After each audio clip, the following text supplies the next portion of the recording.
Hello again. Today we're having another look at the railway, specifically Medeshamstede, the main terminus. We join the scene early in the morning when there's not many people about. The shed man has stacked the platforms with local DMUs.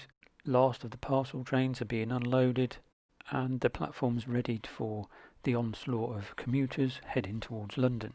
One of those commuter trains on the left, on the right, 25 running around its train ready to depart towards Northampton. As you can see, I'm not into fancy graphics and animations. A pencil and a line drawing is plenty good enough. As I mentioned in my overview video, Medeshamstede is based around Peterborough, Spalding, and is a small city, large town, commutable distance to London, but equally large enough to demand its own commuters. As you can see from the track diagram, there's 6 platforms that each can hold an engine, 7 coaches and an engine at the other end, and a run-round loop in the middle, where the postal and parcel trains are stabled for the most part. The last of the postal trains just arriving obviously means the first of the commuter trains departing, and the engine that brought that stock in on the stops will be released to work the next one forwards. And as that departs the platforms, we can see it passing the site of the old steam shed on the left and the signal box that I scratch built to look a bit like Broxbourne. Broxbourne was a 60s development when the Lee Valley route from Liverpool Street to Bishop Stortford was modernised and electrified. Essentially, it's an operating panel on a massive bank of relays, pretty much like mine. And you'll maybe see a little bit more of that in a couple of weeks' time when I rebuild it, because I built that but knowing I can do better. The 101 DMU that we're watching at the moment has come from my middle branch line station, which one of you kind people has renamed for me. We'll see more of that in the next episode of this series. And it's passing my snow scene. No, it's not. It's just scenery that I haven't got around to doing yet. And talking of scenery, I've done loads in the preparation for this video. And it's going down my drain, which is the station that's theoretically the other side of the city, pretty much like how Moorgate is to King's Cross. But instead of making it another terminus, I made it loop back on itself just for ease of operation. I call it Broadgate, as you can see on my pencil diagram again. It's also got what I would like to term as the local goods yard freight facility.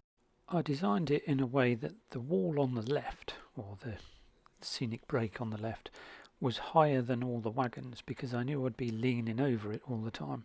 So, and when wagons and coaches and engines get stuck on your jumper and then fall on the floor, it never ends well. I equipped it with its own mini operating panel, and unlike the main station at Medeshamstede, which I intend to put colour light signals on, this station or area is conventionally signalled with semaphores.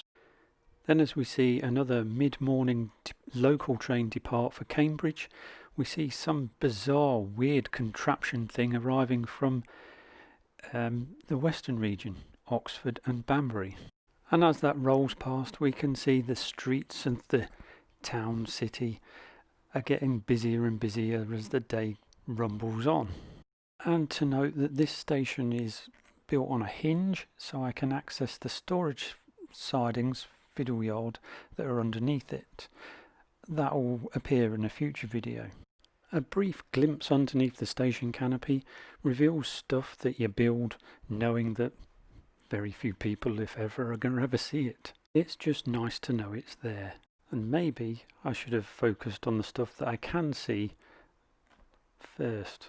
The station roof canopy is built from scratch and well, mostly it uses parts from the Pico Many Ways overall roof, i.e. the glazing and the support columns. Having complete faith in my woodworking skills and baseboarding building abilities, I climbed on top for this last view, showing on the right the logo holding sidings and then a view down the throat of the station approaches. You'll notice that the point work isn't ballasted and some of the platforms are, and that's because I wanted to do extensive running evaluations before I did the ballasting, because it's easier to alter it unballasted than what it is when it is ballasted. You might also have noticed that the track has been painted, which means it's passed its evaluation and is getting ready to be ballasted. And that about draws this one to a close, with another insight into the sort of crap that floats around in my wild imagination. It's been nice talking to you again.